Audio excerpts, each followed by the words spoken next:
അപ്പോൾ എല്ലാവർക്കും നമ്മുടെ പുതിയൊരു വീഡിയോയിലേക്ക് സ്വാഗതം. അപ്പോൾ നമ്മളിന്ന് ചെയ്യാൻ പോകുന്നത് HSA ഇൻ്റർവ്യൂവിന് ചോദിക്കാൻ സാധ്യതയുള്ളതും അതുപോലെ ചോദിച്ചിട്ടുള്ളതുമായിട്ടുള്ള കുറച്ച് ജനറൽ പാർട്ട് ക്വസ്റ്റ്യൻസ് ആണ് കേട്ടോ നോക്കാൻ പോകുന്നത്. അപ്പോൾ ഇതിൽ പലവരും മെസ്സേജ് ചെയ്തതായത് കണ്ടു. അപ്പോൾ അവരോടാണ് പറയാനുള്ളത്, ഇപ്പോൾ പല സബ്ജക്റ്റിൻ്റെയും അതുപോലെ സോഷ്യൽ സയൻസ്, നാച്ചുറൽ സയൻസ് അങ്ങനെയുള്ളതിൻ്റെയൊക്കെ ഇതുപോലെ ചെയ്തു തരുമോ എന്ന് ചോദിച്ചായിരുന്നു. അപ്പോൾ അതിന് വെച്ചാൽ എനിക്കതിൻ്റെ കണ്ടൻറ്റ് എനിക്കറിയില്ല. എൻ്റെ സബ്ജക്റ്റ് മാത്സ് ആയതുകൊണ്ട് അതുമായിട്ട് റിലേറ്റ് ചെയ്തിട്ടുള്ള കണ്ടൻറ്റും അങ്ങനത്തെ കാര്യങ്ങളാണ് എനിക്കറിയുള്ളൂ. അപ്പോൾ അതുകൊണ്ടാണ് അതിൻ്റെ വീഡിയോസൊക്കെ ചെയ്യാത്തത്. അതുകൊണ്ട് ജനറൽ ക്വസ്റ്റ്യൻസ് മാത്രം എന്ത് ചെയ്യാമെന്ന് വിചാരിച്ചു. പിന്നെ ബാക്കിയുള്ള സബ്ജക്റ്റുകാർക്കുള്ള ഒരു ചെറിയൊരു ടിപ്പ് എന്താണെന്ന് വെച്ച് കഴിഞ്ഞാൽ, ഇപ്പോൾ നിങ്ങളുടെ സബ്ജക്റ്റ് ഏതാണെന്ന് നോക്കുക. ഇപ്പോൾ സപ്പോസ് സോഷ്യൽ സയൻസ് ആണ്, അല്ലെങ്കിൽ നാച്ചുറൽ സയൻസ്, ഫിസിക്കൽ സയൻസ് ഏതോ ആയിക്കോട്ടെ. അപ്പോൾ അതിന് നമ്മളോട് ചോദിക്കുകയാണ്, അപ്പോൾ ഒരു കണ്ടൻറ്റ് എപ്പോഴും ചോദിക്കുന്നത് ഇങ്ങനെയാണ്, ഒരു ടോപ്പിക്ക് കിട്ടുകയാണെങ്കിൽ അത് കുട്ടികളിലേക്ക് എങ്ങനെ ഇൻട്രസ്റ്റിംഗ് ആയിട്ട് എത്തിക്കാൻ പറ്റും എന്നാണ് ചോദിക്കുന്നത്. അപ്പോൾ നിങ്ങൾ ചെയ്യേണ്ടത്, നിങ്ങളുടെ ഭാഗത്ത് നിന്ന് ഒരു ടോപ്പിക്ക് എടുക്കുക. ആ ടോപ്പിക്ക് നമ്മുടെ ഡെയിലി ലൈഫുമായി കണക്ട് ചെയ്തിട്ട് എന്ത് ചെയ്യുക, കുട്ടികൾക്ക് എത്തിക്കാൻ പറ്റുന്നുണ്ടോ നോക്കുക. ഏറ്റവും ബെസ്റ്റ് വേ എന്ന് പറയുന്നത് ഡെയിലി ലൈഫായിട്ട് കുട്ടികൾക്ക് ആ ഒരു കൗതുകം ഉണർത്തുന്ന രീതിയിൽ നമുക്ക് എക്സ്പ്രസ് ചെയ്യാൻ പറ്റുന്നുണ്ടോ എന്നാണ് അവർ നോക്കുന്നത്. അപ്പോൾ എല്ലാവരും ഇപ്പോൾ എക്സാമുകളൊക്കെ എഴുതി പറഞ്ഞ പോലെ നമ്മൾ ഷോർട്ട് ലിസ്റ്റിൽ വന്നവരാണല്ലോ ഇൻ്റർവ്യൂവിന് അറ്റൻഡ് ചെയ്യാൻ ചെല്ലുന്നത്. അപ്പോൾ അതുകൊണ്ട് നിങ്ങൾ ശ്രദ്ധിക്കേണ്ട കാര്യം, അവർ നമ്മുടെ കണ്ടൻറ്റ് നോളേജ് അല്ല അവർ അളക്കുന്നത്, അത് എക്സ്പ്രസ് ചെയ്യുക അല്ലെങ്കിൽ അത് കുട്ടികളിലേക്ക് എങ്ങനെ എത്തിക്കാം എന്നുള്ളതാണ് നമ്മുടെ പാനൽ ജഡ്ജ് ചെയ്യുന്നതെന്നൊന്ന് മനസ്സിലാക്കി വെക്കുക. അപ്പോൾ അതുകൊണ്ട് ടെൻഷനൊന്നും ആവാതെ നമ്മുടെ കയ്യിലുള്ള കണ്ടൻറ്റ് നല്ല ഭംഗിയായിട്ട് അവതരിപ്പിക്കാൻ പറ്റണം. അതാണ് അവിടെ നമ്മുടെ ഇൻ്റർവ്യൂ ബോർഡ് നമ്മളിൽ നിന്ന് എന്ത് ചെയ്യുന്നത്, ചെക്ക് ചെയ്യുന്നത്. അത് ഉള്ള കണ്ടൻറ് നോളേജ് കോൺഫിഡൻ്റ് ആയിട്ട് നമുക്ക് അവിടെ പ്രസൻറ്റ് ചെയ്യാൻ പറ്റുന്നുണ്ടോ എന്നൊക്കെയാണ് ചെക്ക് ചെയ്യുന്നത് കേട്ടോ. അപ്പോൾ നിങ്ങൾ ശ്രദ്ധിക്കേണ്ട ഒരു കാര്യം എന്താണെന്ന് വെച്ച് കഴിഞ്ഞാൽ, നമ്മുടെ കയ്യിലുള്ള അറിവിനെ അത് കുട്ടികൾക്ക് എത്തിക്കും, വളരെ ഇൻട്രസ്റ്റിംഗ് ആയിട്ട് കുട്ടികളിലേക്ക് എങ്ങനെ എത്തിക്കാം. കാരണം ഇപ്പോൾ ഒരു AI ലോകമാണല്ലേ, എല്ലാം തൊട്ട് കഴിഞ്ഞാൽ നമ്മുടെ വിരൽത്തുമ്പിൽ ഉണ്ട് എന്ന് പറയുന്ന രീതിക്കാണ്. അപ്പോൾ ടീച്ചേഴ്സിൻ്റെ പ്രാധാന്യമൊക്കെ കുറഞ്ഞു വരുന്നൊരു കാലഘട്ടമാണ്. അപ്പോൾ നമ്മൾ എന്ത് ചെയ്യണം, നമ്മുടെ കയ്യിലുള്ള അറിവിനെ കുട്ടികൾക്ക് ഇൻട്രസ്റ്റിംഗ് ആയിട്ടുള്ള രീതിയിൽ ഡെയിലി ലൈഫും ഒക്കെ ആയിട്ട് കണക്ട് ചെയ്തിട്ട് എന്ത് ചെയ്യണം, അത് എത്തിക്കുകയാണ് വേണ്ടത് കേട്ടോ. അപ്പോൾ ഏത് ടോപ്പിക്കായാലും, ഇപ്പോൾ പാനൽ നമ്മളോട് ചോദിക്കുന്ന ഒരു ടോപ്പിക് ആയിക്കോട്ടെ, അപ്പോൾ നിങ്ങൾ എന്ത് ചെയ്യുക, ഓരോ ദിവസവും ഓരോ ടോപ്പിക്ക് ഇങ്ങനെ എടുക്കുക. ആ ടോപ്പിക്ക് എടുത്ത് നമ്മുടെ ഡെയിലി ലൈഫുമായി കണക്ട് ചെയ്തിട്ടൊക്കെ എന്ത് ചെയ്യുക, ചെറിയൊരു നോട്ടൊക്കെ ആക്കിയിട്ട് എഴുതി വെക്കാനായിട്ടൊന്ന് ശ്രദ്ധിച്ചാൽ മതി കേട്ടോ. അല്ലാതെ ഓരോ സബ്ജക്റ്റിനെയും കുറിച്ച് ചെയ്യാമെന്ന് പറഞ്ഞാൽ അതിനുള്ളൊരു അറിവ് എൻ്റെ പരിമിതമാണ്, അതുകൊണ്ടാണ് അത് ചെയ്യാത്തത്. അപ്പോൾ നമുക്ക് ജനറൽ കാര്യങ്ങൾ, ഇപ്പോൾ കഴിഞ്ഞ HSAയുടെ മാത്തമാറ്റിക്സ് ഇൻ്റർവ്യൂ ഒക്കെ നടന്നുകൊണ്ടിരിക്കുന്നുണ്ടല്ലോ, അപ്പോൾ അതിൽ നിന്നൊക്കെ ചോദിച്ചിട്ടുള്ള ജനറൽ പാർട്ട് ക്വസ്റ്റ്യൻസ് ആണ് എന്ത് ചെയ്യുന്നത്, ഇന്ന് നമ്മളിവിടെ ഡിസ്കസ് ചെയ്യുന്നത്. അതെല്ലാവർക്കും ഉപയോഗപ്രദമായിട്ടുള്ള കുറച്ച് കാര്യങ്ങളാണ് കേട്ടോ. അപ്പോൾ നമുക്ക് നോക്കിയാലോ. അപ്പോൾ ചോദിക്കുന്ന ക്വസ്റ്റ്യൻ, ഒന്നാമത്തെ ചോദ്യം ഇങ്ങനെയായിരുന്നേ, നമ്മുടെ സബ്ജക്റ്റ്, ഇപ്പോൾ നമ്മൾ എടുക്കുന്ന സബ്ജക്റ്റിൽ വീക്കായിട്ടുള്ള ഒരു കുട്ടി നമ്മുടെ ക്ലാസ്സിലുണ്ടെങ്കിൽ നമ്മൾ എന്ത് മെത്തേഡാണ് യൂസ് ചെയ്യുന്നത്, അല്ലെങ്കിൽ ആ വീക്കായിട്ടുള്ള കുട്ടീനെ മുന്നോട്ട് കൊണ്ടുവരാനായിട്ട് നമ്മൾ എന്തൊക്കെ മെത്തേഡാണ് യൂസ് ചെയ്യുന്നത് എന്നൊക്കെയാണ് ചോദിക്കുന്നത്. അപ്പോൾ നമുക്കറിയണം അല്ലേ, നമ്മുടെ ക്ലാസ്സിൽ മിക്സഡ് ആയിട്ടുള്ള കുട്ടികൾ അല്ലേ, പല ടൈപ്പിലുള്ള കുട്ടികൾ നമ്മുടെ ക്ലാസ്സിലുണ്ടായിരിക്കും അല്ലേ.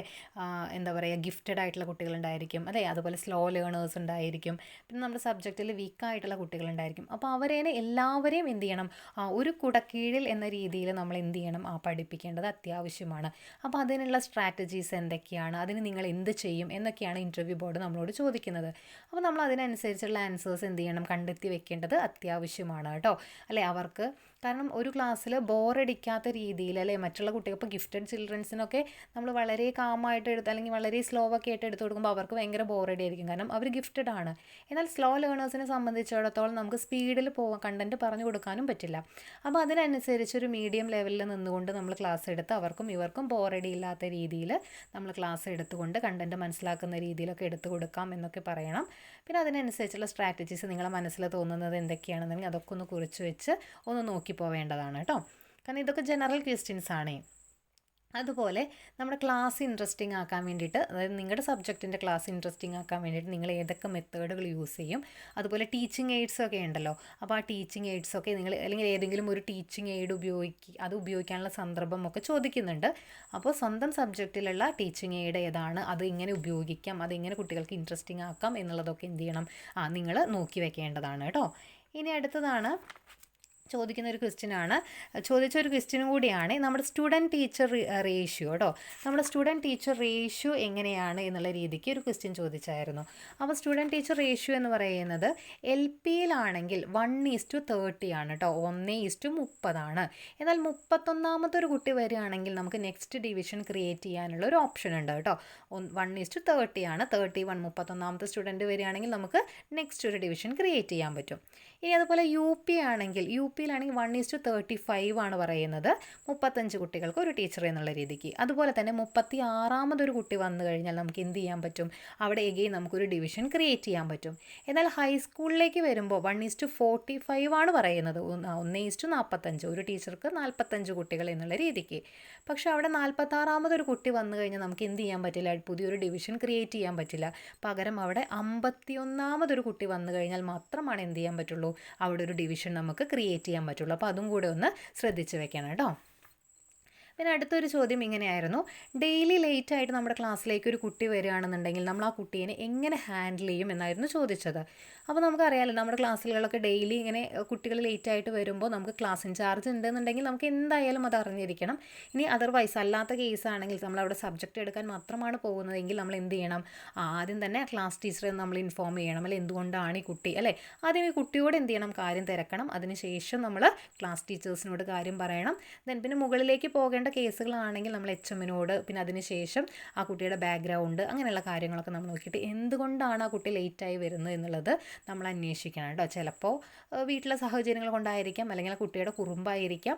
അപ്പോൾ അതൊക്കെ നമ്മൾ എന്ത് ചെയ്യണം, ഓരോ സ്റ്റെപ്പ് ബൈ സ്റ്റെപ്പായിട്ട് നമ്മൾ എന്ത് ചെയ്യണം, ഹാൻഡിൽ ചെയ്യണം. എന്നാൽ കുട്ടിക്കൊരു എന്താ പറയുക, ഒരു ഹേർട്ട് വരാത്ത രീതിയിൽ, ഒരു ദോഷം വരാത്ത രീതിയിൽ നമ്മൾ എന്ത് ചെയ്യണം, അതിനെ മാനേജ് ചെയ്യേണ്ടതാണ് കേട്ടോ. പിന്നെ അടുത്തതാണ് മിനിമം അറ്റൻഡൻസ് എത്രയാണ്, ഒരു കുട്ടിക്കുള്ള മിനിമം അറ്റൻഡൻസ് എത്രയാണ്, അതില്ലാത്തൊരു കുട്ടിയെ നമ്മൾ എന്ത് ചെയ്യുമെന്നാണ് ചോദിച്ചത്. അപ്പോൾ മിനിമം അറ്റൻഡൻസ് എന്ന് പറയുന്നത് 85% ആണ്, 85% മിനിമം അറ്റൻഡൻസ് എന്ന് പറയുന്നത്. അപ്പോൾ അതിലില്ലാത്ത കുട്ടി എന്ന് പറഞ്ഞാൽ നമ്മൾ ഫൈനൽ, അതായത് നമ്മൾ എൻഡിലാണല്ലോ നമ്മൾ എന്ത് ചെയ്യുന്നത്, ഈ അറ്റൻഡൻസ് ഒക്കെ കാൽക്കുലേറ്റ് ചെയ്യുന്നത്, ടോട്ടൽ അറ്റൻഡൻസ്. അത് 85% ഇല്ലാത്തൊരു കേസ് എന്ന് പറഞ്ഞാൽ ആ ഒരു എൻഡിൽ കാൽക്കുലേറ്റ് ചെയ്യുന്ന കാരണം അത് എന്താണെന്ന് പറഞ്ഞാൽ നമുക്ക് മിക്കവാറും എന്താണ്, മെഡിക്കൽ ലീവ് ആയിരിക്കും, അല്ലേ. മെഡിക്കൽ ലീവ് ആണെങ്കിൽ നമുക്ക് മെഡിക്കൽ സർട്ടിഫിക്കറ്റ് കൊടുത്തു കഴിഞ്ഞാൽ അറ്റൻഡൻസ് എന്ത് ചെയ്യാൻ പറ്റും, ശരിയാക്കാൻ പറ്റും. ഇനി അല്ലാത്തൊരു കേസിൽ നമ്മൾ ലാസ്റ്റ് അറിയില്ലല്ലോ 85% നമുക്ക് എത്തില്ല എന്ന്, കാരണം നമ്മൾ മന്ത്ലി എന്ത് ചെയ്യുന്നുണ്ട്, അറ്റൻഡൻസ് കാൽക്കുലേറ്റ് ചെയ്യുന്നുണ്ട്. അപ്പോൾ ആ ടൈമിൽ നമ്മൾ എന്ത് ചെയ്യണം, എന്തുകൊണ്ടാണ് ആ കുട്ടി വരാത്തത് അല്ലെങ്കിൽ ആബ്സെൻ്റ് എന്നുള്ളത് ആ ടൈമിൽ തന്നെ നമ്മൾ നോക്കിയിട്ട് എന്ത് ചെയ്യണം, ക്ലിയർ ചെയ്യണം കേട്ടോ. അങ്ങനെയാണ് അവിടുത്തെ അറ്റൻഡൻസിൻ്റെ കാര്യം നമുക്ക് പറയാനുള്ളത്. പിന്നെ വേണ്ടത് ഇതാണ്, നമ്മുടെ ക്ലബ്ബ് ആക്ടിവിറ്റീസ് കേട്ടോ.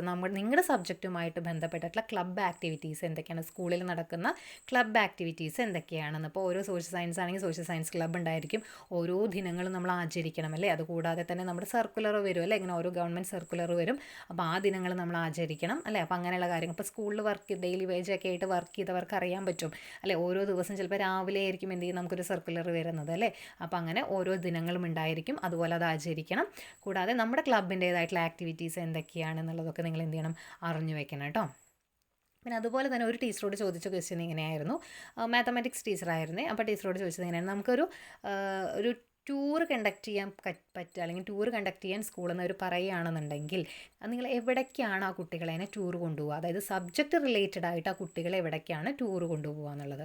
അപ്പോൾ ഇതും എല്ലാവരും ഒന്ന് പ്രതീക്ഷിച്ചിരിക്കേണ്ട ഒരു ക്വസ്റ്റ്യനാണ്. ഇപ്പോൾ ഏത് സബ്ജക്റ്റ് ആയിക്കോട്ടെ, ഇപ്പോൾ ഇംഗ്ലീഷോ മാത്തമാറ്റിക്സോ സോഷ്യൽ സയൻസോ അങ്ങനെ ഏത് സബ്ജക്റ്റ് ആണെങ്കിലും അവരെന്ത് ചെയ്യണം, നമുക്ക് അതായത് കുട്ടികൾക്ക് കാണാൻ പറ്റുന്ന രീതിയിൽ എവിടേക്കാണ് കൊണ്ടുപോകാൻ പറ്റുക, അതായത് നമ്മുടെ സബ്ജക്റ്റുമായിട്ട് റിലേറ്റ് ചെയ്തിട്ട് എവിടേക്ക് കൊണ്ടുപോകാൻ പറ്റുമെന്നുള്ളത് നിങ്ങളൊന്ന് ഓർത്ത് വെക്കേണ്ടതാണ് കേട്ടോ.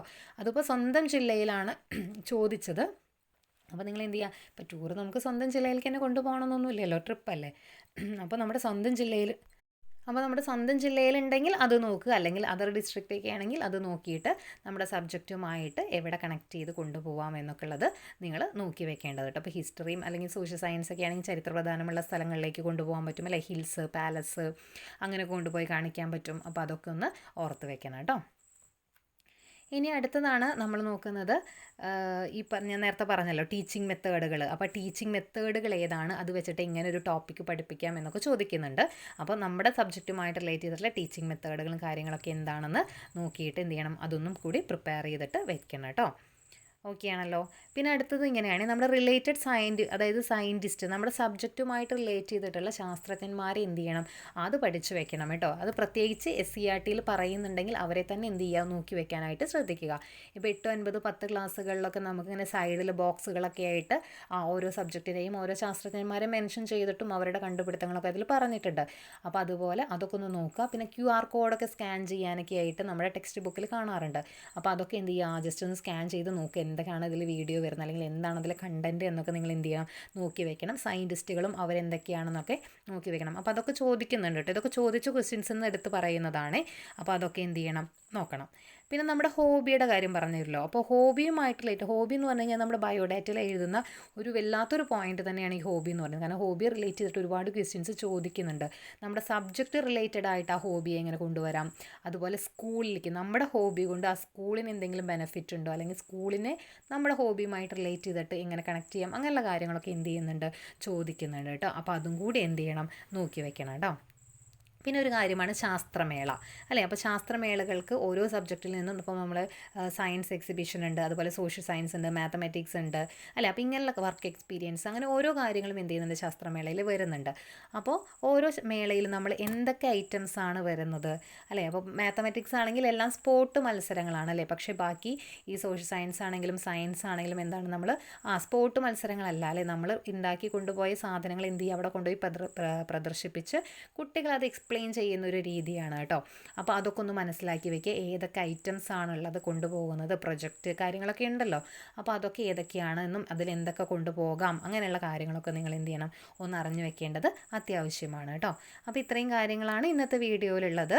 അപ്പോൾ ഇതെല്ലാം ചോദിച്ച ക്വസ്റ്റ്യൻസ് ആണ്. ഒരെണ്ണം പോലും സ്കിപ്പ് ചെയ്യാതെ എന്ത് ചെയ്യണം, കണ്ട് നിങ്ങൾ നിങ്ങളുടേതായിട്ടുള്ള രീതിക്ക് നിങ്ങളുടെ സബ്ജക്റ്റുമായിട്ട് വെച്ചിട്ട് എന്ത് ചെയ്യണം, ഒരു നോട്ടാക്കി വെക്കേണ്ടതാണ്. അപ്പോൾ അടുത്തൊരു വീഡിയോ ആയിട്ട് നമുക്ക് വീണ്ടും കാണാം. താങ്ക്